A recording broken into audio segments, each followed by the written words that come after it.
Derek with Vice Realty, and in our eviction series today we're going to cover the 4-day notice to surrender. This is a unique notice. It's rarely used and it doesn't follow the rules of any of the other notices.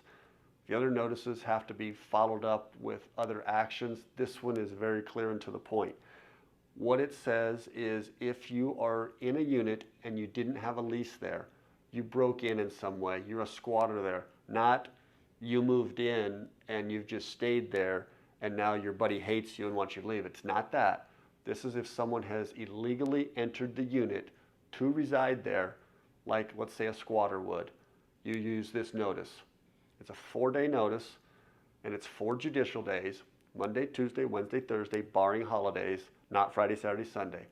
At the expiration of that, you can apply to the court on the Odyssey website with the 4-day notice saying, I've applied for this. We put it on the door from the constable and now we want them gone.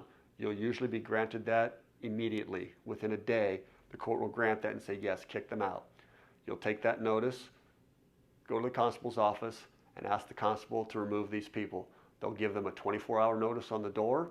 The next day they come out and lock them out. It's a very fast process. It doesn't take long, and the court really doesn't require that you prove a lot.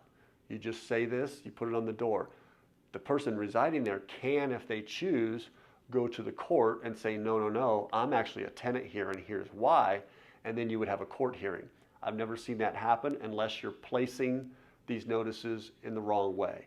If you're actually placing it on someone who broke in there, typically they're going to go when the constable comes. They do not want the legal problems that will follow that.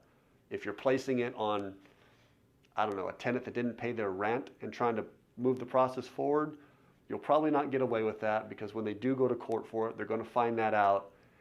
And I wouldn't recommend, it's kind of a separate note, but I wouldn't recommend using the wrong notices. You get the same judge almost every time. They kind of start to understand who does things right and who doesn't.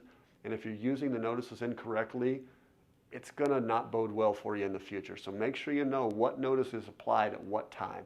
But this was a 4-day notice.